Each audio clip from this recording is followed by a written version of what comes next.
I'm sorry I'm late. This is Sleepy American and this just could not wait any longer. With the repeal of the ACA, I'm just about as upset as I was so happy when I first read about Medicaid expansion in the ACA years ago. I became debilitated with narcolepsy and fibromyalgia starting at age 19. Healthy people don't understand what it's like to have everything. The ability to drive, the ability to work, the ability to finish school, just completely wiped out because you can't help but have intermittent periods of REM sleep paralysis during wake hours and vice versa.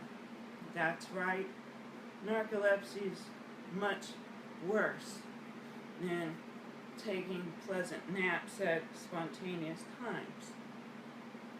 Fibromyalgia isn't a figment of the imagination. They both are autoimmune related, where the immune system attacks itself. And anyways, I've had a lot of experience being uninsured. I've had a lot of experience of having hard knocks left and right. Was I a lazy freeloader growing up? No.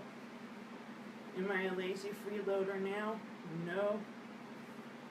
This is my passion, and I cannot believe what has happened. It is a tragedy, and we must call our Congress people every day. I know some people are Republican and have chronic illnesses, but even the family members I know of and talk to who are Republican agree with me on these things. They agree with me that veterans' health care is much better in the blue states.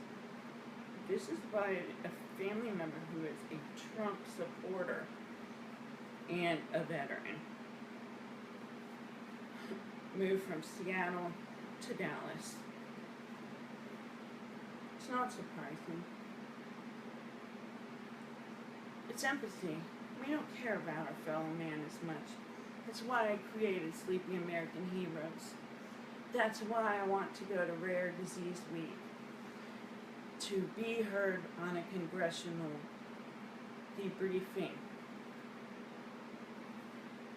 When they don't vote for cheaper medications, when they don't hone in pharmaceutical companies, we lose. They win big. They have us for life. Oh, well, you're on blah, blah, blah. Texas has contracted out Medicaid to privatized health insurance companies. In essence, they're paying taxpayer money to pay a profit to private health insurances to make a profit to deny and make it difficult, very difficult for us to get the test. They took a month to look at my liver tumor growths. They cover less and less prescriptions. Like, we're talking about generic drugs that at Costco you can get for pretty cheap, and that's what I have to do now. It's astonishing that people on SSI would vote for Trump and they go, hey, why didn't you raise SSI? He doesn't raise SSI, even if he had a power to. It doesn't work that way. But as you can see, I am a real superhero advocate, bad as you know what person. Because I like to stand up for people like me and worse than me. What does it mean if you have employment insurance through your employer? With the gone by the ACA, they can cancel your employer's policy because you cost them too much. They can, your lifetime cap limits, gone. Once you hit those limits, even if you're on Medicare, the prescription drugs, you're going to have to fill that donut hole yourself. And Mr. Ryan, you're no speaker. I'm the sleeper of the house. You have a cot in your office taking naps. You're a poser, dude. You don't care about us. You know what high-risk pools are like? Talk about monopolies, Mr. Speaker. Monopolies. That's if you can get past the waiting list. If you're unemployed, unemployable, uninsurable, waiting to get on the wait list, even if you get on it and you're on it, and I know people, conservative people, who have been in the high-risk pools, they can't get off of it because when you have narcolepsy, it isn't the napping that's so horrendous to many of us. It's the spontaneous periods of paralysis and hypnagogic hallucinations, like being waterboarded. It's like being waterboarded on Inception while living on Elm Street, not fairy tale nap land. But one of our prescription drugs is Xyrem, GHB. And because it's so, scary, it costs so much money. It's more expensive per ounce than oil. But Jazz Pharmaceuticals gets to do it. Orphan drugs get their patents longer, and they can hike up those, baby. And they will, if they can't get that FDA approved more conditions on it. So you have narcolepsy, you're like, you can't drive anymore, you can't hold a job anymore. Well, either you can have a life with symptoms so bad that you want to shoot yourself, or you want to pull up on the bootstraps that you don't even have boots, you're barefoot. Well, it's your own personal responsibility, your health. I was 19, straight A student. You want to know the truth? I got narcolepsy onset horribly. The week of 9/11, it psychologically triggered my immune system to destroy brain cells, neurons in the hypothalamus that produce orexin, aka hypocretin. And those are the cells that regulate the sleep cycle. Once they're dead, they don't come back. There's type 1 narcolepsy, which is all of the symptoms. That's me. The sleep paralysis video, that's me. On YouTube, Sleepy American. If I don't speak up for all of those with chronic illness, who will? Many others want to. But I will wear myself out to the point of collapse if it means I can make it to Washington. Well, please help me go to Washington. www.gofundme/SleepyAmerican if you can. But I know that there's so many of you that have loved ones, cancer, children, many people who work at home, have very small employers. They are going to be asked to, they have been asked to get their insurance on the marketplace, and they have. So now it's going to go back to, they have nothing unless they can pay for the whole policy themselves. without a standardized requirement of health care coverage. This isn't about what's good for the free market. This is about human rights. The little baby mother was on crack cocaine. That happens all the time. If you want us to have the babies, if you want everybody to have the babies and not have abortions, you need to at least provide for them and stop cutting the programs that hurt them, people like me, and people like worse than I am, much worse. The Boulevard of Broken Dreams was ages 19 to 31.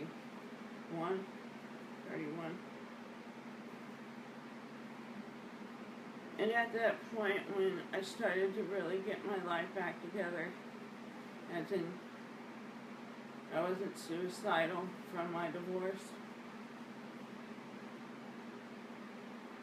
I started to feel like life was worth living again.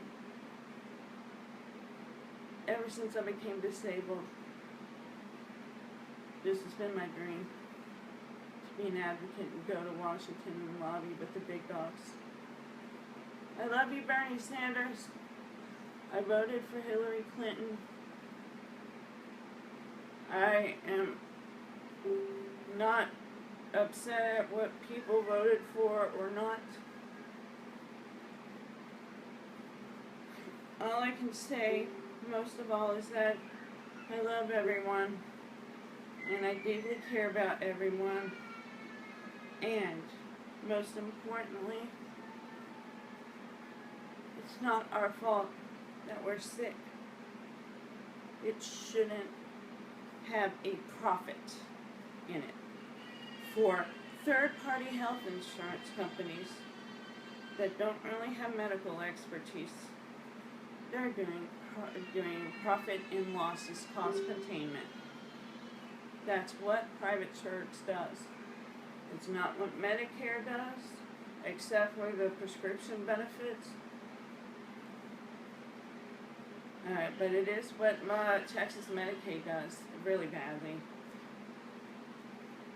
They always cut Medicaid left and right. They're pulling left and right.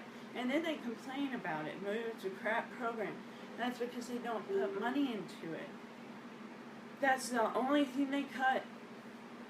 If they would just get their own security or move to the whole family involved to D.C., the security at the Trump Tower for 1 month would cover all of the people for the next 2-3 years on Obamacare. And Obamacare is the Affordable Care Act. It is the healthcare marketplace. Say a Speaker of the House, Paul Ryan, says,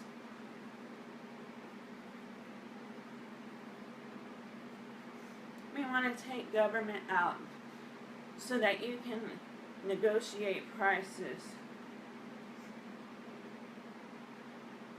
with the insurance companies yourself. You have to find it on your own. And no marketplace, they can charge you whatever you want. You're sick, oh well. Obamacare is Romneycare. Without the Medicaid extension for that Texas and many other states will not have never honored. That means only people who are disabled, elderly, and dirt poor, and the people who are women who are pregnant or have children and poor children,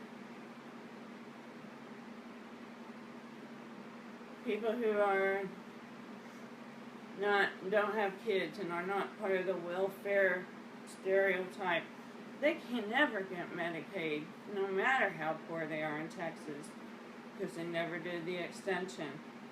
So why a lot of people are in Texas are upset about the the dismantling of the ACA. Governor Abbott, Senator Cornyn, Senator Cruz, and our House of Representatives, we are watching you. I'm not anonymous, but I will fight back. It will never be just me and my doctor. As long as there is third-party insurance, they're always in the way. I have doctor friends, I have medical personnel family, I have medical personnel, doctors who have saved my life because they are completely unselfish. And those doctors, what do most of them say is the worst part of their job that wastes the most amount of time? Third-party health insurance. They can't prescribe and provide the care they want to. They have to do what the insurance policy will approve. My sleep physician, every time you want that you need to get a prior authorization attempt, they send me a bill for $25. Well, my health insurance denies generic muscle. So until we get third-party health insurance out of the way, it will never be just me and my doctor, Mr. Speaker. And I'd much rather the government, who takes care of supposed to be not profit motive here in the government. The government is to make sure everybody's rights are taken into consideration. Am I open to amending Obamacare? You betcha. Let's have a discussion. But I better be represented. I better be represented. And I don't mean by my Republicans that I did not vote for in the Congress. I mean Sleeper of the House style. And I will tear the crap out of any contest, Mr. Speaker. I'm watching y'all. I am watching you. And I'm here to support you. Whatever you want, fellow Spoonies. If you have chronic illness, you want to talk, you want to join my badass team of heroes, come on. I've worked hard on my movement. And I'm not ashamed of who I am. I can have narcolepsy, and my empathy is strong. The force is strong with this one. Single touch, I stun gun style empathy into a person where they have a memory like awakening of exactly what it